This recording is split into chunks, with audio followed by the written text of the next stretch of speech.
वो हीरो भी था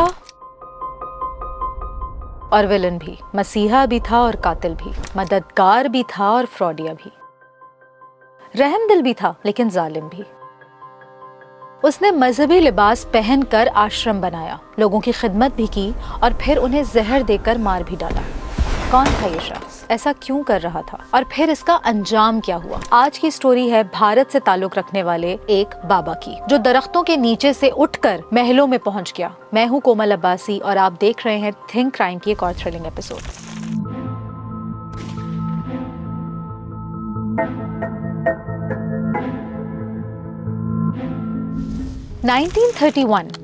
भारत के एक छोटे से गांव मध्य प्रदेश, वहाँ एक बच्चा पैदा हुआ। नाम रखा गया चंद्रमोहन। ये बच्चा कोई आम बच्चा नहीं था। इस बच्चे में बहुत सी अच्छाइयाँ और बहुत सी बुराइयां थी, जो कि आम से बच्चों में इस किस्म की आदतें नहीं होती। ये बच्चा सवाल करने वाला, खामोश रहने वाला, मगर ज़हीन, तजस्सुस और ख्यालात में डूबा रहता था। गाँव के दूसरे बच्चे खेल में मसरूफ रहते, मगर चंद्रमोहन बच्चों के साथ नहीं खेलता था। हमेशा वो जमीन की तरफ देखता और कहता, ये दरख्त क्यों उगता है?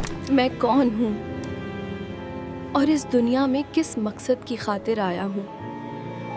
वो अपने आप से सवाल करता और अपने आप ही उन सवालात के जवाबात ढूंढता। वो अपने नाना के घर पला बड़ा। उसे खामोशी और अकेलेपन से अजीब सा लगाव था। बचपन में ही चंद्रमोहन ने मौत और स्पिरिचुअलिटी जैसे मौजुआत पर सवाल करना शुरू कर दिए। टीचर्स और प्रोफेसर्स अक्सर कहते, ये लड़का आम नहीं है, इसके सवालों का कोई आसान जवाब नहीं। वक्त गुजरता गया, चंद्रमोहन बड़ा हुआ और सागर यूनिवर्सिटी में फिलॉसफी की तालीम हासिल करने लगा। उसका दिमाग तेज, अल्फाज गहरे और स्टाइल ऐसा कि सब लोग दीवाने हो जाते। क्लासरूम हो या डिबेट, कोई स्पीच हो, वो हर टॉपिक पर ऐसा बोलता कि लोग सुनकर हैरान रह जाते। 1957 में उसने फलसफे में मास्टर्स मुकम्मल किया और जल्द ही यूनिवर्सिटी में लेक्चरर बन गया। लेकिन उसका पढ़ाने का अंदाज नॉर्मल नहीं था। वो स्टूडेंट्स को रिलीजियस, पॉलिटिक्स और सोशल इश्यूज पर सवाल उठाने की हिम्मत देता। कुछ लोग उन्हें मैवरिक टीचर कहने लगे, ऐसा टीचर जो ट्रेडिशनल बिलीफ्स पर यकीन नहीं रखता। जब कॉलेज, यूनिवर्सिटी और सोशल सर्कल में सब लोग इज्जत देने लगे, उसने रूहानियत यानी स्पिरिचुअलिटी की तरफ पहला कदम रखा। 1960 में मेडिटेशन करना शुरू कर दी। कॉलेज में फलसफा पढ़ाते हुए वो अक्सर सोच में गुम हो जाते। चंद्रमोहन घंटों तन्हाई में बैठता, मेडिटेशन करता और अपनी सांसों पर तवज्जो देता। ये वो वक्त था जब उसने अपने अंदर की दुनिया को एक्सप्लोर करना शुरू किया। उसको यकीन होने लगा कि खुशी बाहर से नहीं बल्कि अंदर की दुनिया में मौजूद है। 1962 चंद्रमोहन ने पहला पब्लिक लेक्चर दिया। टॉपिक था खौफ, आजादी और सच्चाई। हजारों लोग आए। उसका अंदाज बाकी रिलीजियस स्कॉलर से बिल्कुल मुख्तलिफ था। उसके मुंह से निकले हुए जुमले लोगों के दिलों में उतरते थे। कुछ लोग उसे कुदरत से बगावत करने वाला कहने लगे और कुछ उसे सच्चा और परेशानियों से निजात देने वाला कहने लगे। चंद्रमोहन ने देखा कि आम लोग मेडिटेशन नहीं कर पाते क्योंकि उनके अंदर गुस्सा, दुख, दबाव और खौफ भरा हुआ होता है। तो उसने मेडिटेशन का एक नया अनोखा तरीका इजाद किया, डायनामिक मेडिटेशन। ये मेडिटेशन खामोश नहीं होता था। इसमें चीखना, हंसना, रोना, कूदना, सांस रोकना और आखिर में खामोश बैठ जाना शामिल था। चंद्रमोहन अपने भक्तों को कहता था, जब तुम अंदर के जहर को निकाल दोगे तभी तुम अंदर की रोशनी महसूस कर सकोगे। ये तरीका चंद्रमोहन के लिए इनकलाबी साबित हुआ। उसने ना सिर्फ मेडिटेशन की डायनामिक्स बदल दी, बल्कि उसने मोहब्बत, आजादी और मजहबी तौर तरीकों को भी चैलेंज किया। लोग तो ये समझ बैठे कि भाई बाबा चंद्रमोहन ने अपना ही कोई मजहब लॉन्च कर दिया है। वो कहता था कि मजहब ने इंसान को डराकर गुलाम बना रखा है, इबादत खौफ से नहीं शऊर से करो। यही वो ख्यालात थे जो आम पुजारियों और पंडितों की दुकानें बंद करवा रहे थे। लोग चंद्रमोहन के पास अपनी मुश्किलात लेकर आ रहे थे। लोगों की लाइंस लग रही थी। ना सिर्फ भारत बल्कि गोरे भी अब बाबा चंद्रमोहन के चरणों में गिर रहे थे। बाबा चंद्रमोहन भारत की हिस्ट्री में वो पहले बाबा माने जा रहे थे जो यंग जनरेशन को भी मुतासिर कर रहे थे। पूरे भारत में सिर्फ बाबा चंद्र मोहन के ही चर्चे थे। बाबा पहले दरख्तों के नीचे बैठकर या कहीं भी साया मिल जाता वहां बैठकर अपनी दुकान लगा लेते, मगर अब उन्होंने एक फैसला किया, क्यों ना एक आश्रम खोला जाए ताकि पैसा भी आता रहे। उसके लिए उन्होंने कोई ऐसा भक्त ढूंढना शुरू किया जो आश्रम के लिए जमीन खरीद कर दे, और फिर बाबा को वो भक्त मिल गया। 1974 में बाबा चंद्र मोहन ने भारत के शहर पुणे में अपना पहला आश्रम खोला। ये आश्रम आम मजहबी इबादत खाना नहीं था। यहाँ कोई कायदा कानून नहीं था। लोग रक्स करते, मेडिटेशन करते, जोरदार दर्द भरी आवाजें निकालते, हंसते जैसे अंदर बहुत पुराना दर्द भरा हुआ हो, रोते और कहते यहाँ हम जीना सीख रहे हैं। दुनिया भर से हजारों फॉलोअर्स वहां आने लगे। अमेरिका, बर्तानिया, जर्मनी, जापान, हर जगह से लोग आ रहे थे। सब लाल रंग के कपड़े पहनते और अपने नाम के साथ आनंद या प्रेम लगाते। ये उनकी नई शनाख्त थी। बाबा चंद्र मोहन अब भगवान श्री रंजेश में बदल चुके थे और ये नाम एक इंटरनेशनल ब्रांड बन चुका था। उनके लेक्चर्स यूरोप और अमेरिका तक पहुंचने लगे। उनकी बातों में फिलॉसफी, शायरी, साइकोलॉजी और मजहब सब कुछ शामिल होता। एक वेस्टर्न जर्नलिस्ट ने तो ये तक लिख दिया, Ranjesh speaks like Buddha but laugh like a kid. आनंदित हो, आनंद बांटो, और जो आनंदित है वही आनंद बांट सकता है, स्मरण रखो। दुखी दुखी बांट सकता है, हम वही बांट सकते हैं जो हम हैं। जो हम नहीं हैं उसे हम चाहें तो भी नहीं बांट सकते। उनके पैरोकार उन पर जान छिड़कने लगे। उनके आश्रम में रोजाना हजारों लोग आते और मेडिटेशन के बाद आंसुओं में मुस्कुराते हुए कहते, हमने खुदा को महसूस किया है। ये वो वक्त था जब बाबा राजनेश ने दुनिया के नक्शे पर अपनी पहली रूहानी बादशाहत कायम की। अब बाबा राजनेश के नाम पर किताबें छपने लगी। पब्लिशर्स कहते थे, हमने ऐसा फिलोसोफर नहीं देखा जिसके अल्फाज इतने आसान मगर इतने गहरे हों। उनकी बातों का असर सिर्फ मजहब पर नहीं बल्कि साइकोलॉजी, अदब और पॉप कल्चर पर भी पड़ने लगा। उनकी बुक्स की शोहरत ने उन्हें इंटरनेशनल टूर्स भी करवाए। 1977 से 1980 के दरमियान बाबा राजनेश ने मुख्तलिफ कंट्रीज के मौजूद भक्त के इन्विटेशंस पर मुलाकातें भी की। उनके लेक्चर्स लंदन, पेरिस, न्यूयॉर्क और टोक्यो में भी होने लगे। हर जगह एक ही मंजर होता, लाल कपड़ों में लोग आंखें बंद किए मेडिटेशन में, होंठों पर मुस्कुराहट। एक वेस्टर्न जर्नलिस्ट ने न्यूज़पेपर में ये तक कहा, Wherever बाबा goes, साइलेंस बिकम्स म्यूजिक। जहाँ बाबा जाते वहाँ खामोशी मौसीकी बन जाती। अब बाबा एक आम बाबा नहीं थे बल्कि एक आलमी ब्रांड बन चुके थे। उनकी तस्वीर, किताबें, ऑडियो बुक्स और बाबा मेडिटेशन म्यूजिक पूरी दुनिया में बिक रहा था। उनकी तालीमात यूनिवर्सिटीज में पढ़ाई जाने लगी। कुछ लोगों ने उन्हें न्यू एज स्पिरिचुअल लीडर कहा तो कुछ ने the most dangerous man since Jesus Christ, क्योंकि वो हर बंदिश को तोड़ने की बात करते थे। लेकिन अचानक जब उनकी शोहरत ताकत में बदली, यहाँ कहानी ने खतरनाक मोड़ लिया। अब बाबा के पास पैसा, फेम और लोगों का अंधा सपोर्ट सब कुछ आ गया। अब जाहिर है जब दौलत, इज्जत और पावर आ जाए तो हर इंसान बदल जाता है। बाबा भी बदल गए। जब सारा जगत माया ही है तो मुझसे क्या करोगे एकांत में मिलकर? फिर क्या एकांत और क्या भीड़, सब माया है।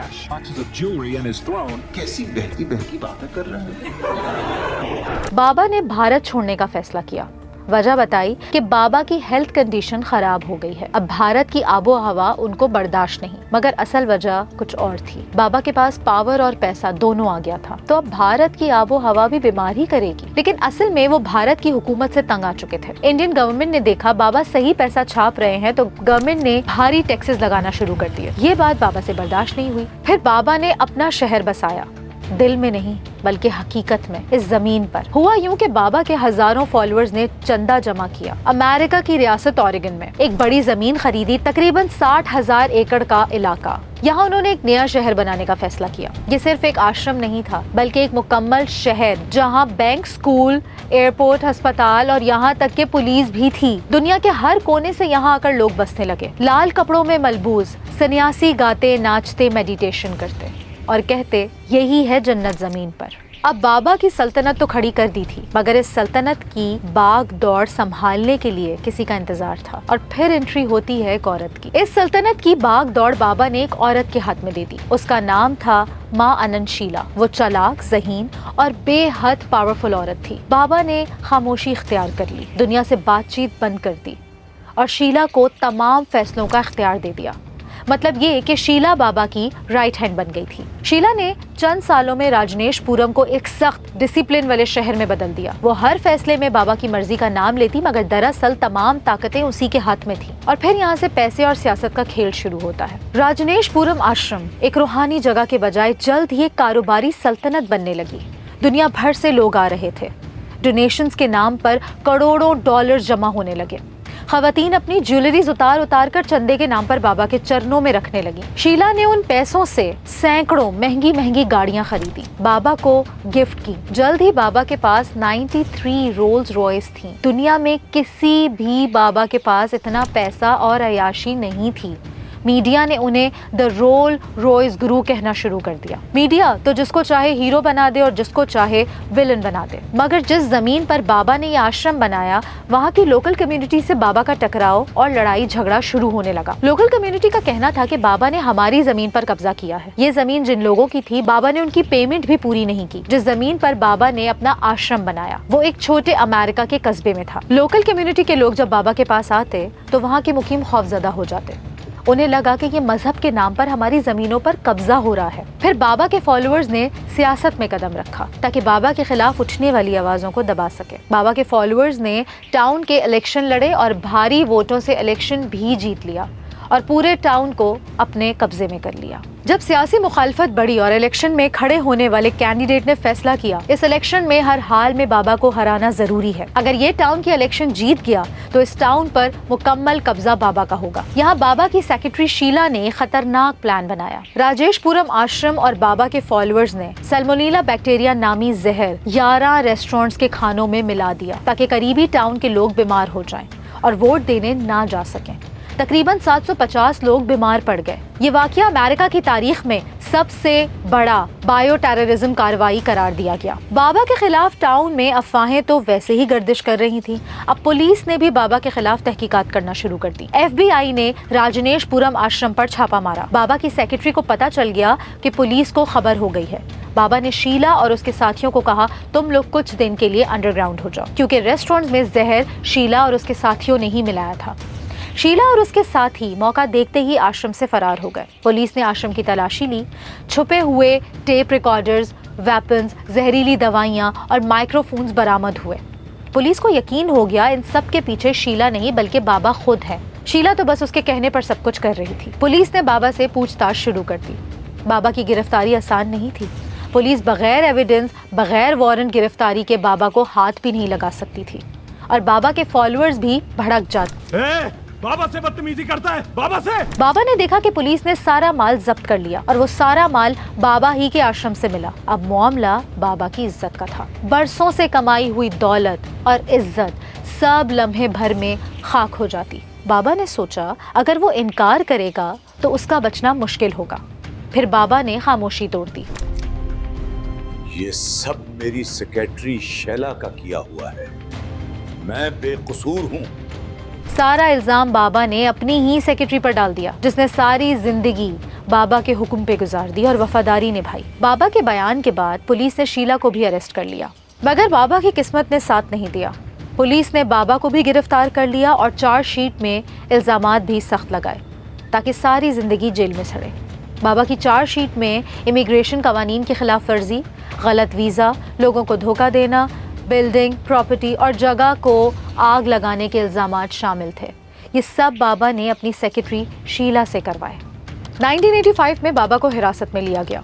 यहाँ भारत की गवर्नमेंट ने अमेरिकन गवर्नमेंट पर जोर डाला कि वो बाबा को वापस भारत भेजें। भारत का शहरी होने के नाते बाबा का केस भारत में ही चलेगा। इंटरनेशनल कवानीन के मुताबिक बाबा को कुछ हफ्ते जेल में रखा गया और बाद में डिपोर्ट कर दिया गया और कई ममालिक ने उन्हें दाखिले की इजाज़त देने से भी इनकार कर दिया। बाबा की सल्तनत बर्बाद हो गई। अमेरिकन गवर्नमेंट ने आश्रम को सील कर दिया, इमारतें खाली हो गईं और बाबा का दुनिया का सबसे ताकतवर और अमीर बनने का ख्वाब खाक में मिल गया। बाबा भारत वापस आए, पुणे में पुराना आश्रम दोबारा खोला। बाबा को अपने नाम से भी नफरत होने लगी और उसने अपना नाम और शनाख्त बदलकर दोबारा भारत में काम किया। बड़े बड़े क्राइम कमिट करने के बाद भी वो दोबारा अपना आश्रम खोलकर बैठ गया। 1990 में बाबा राजनेश दुनिया से रुखसत हो गए।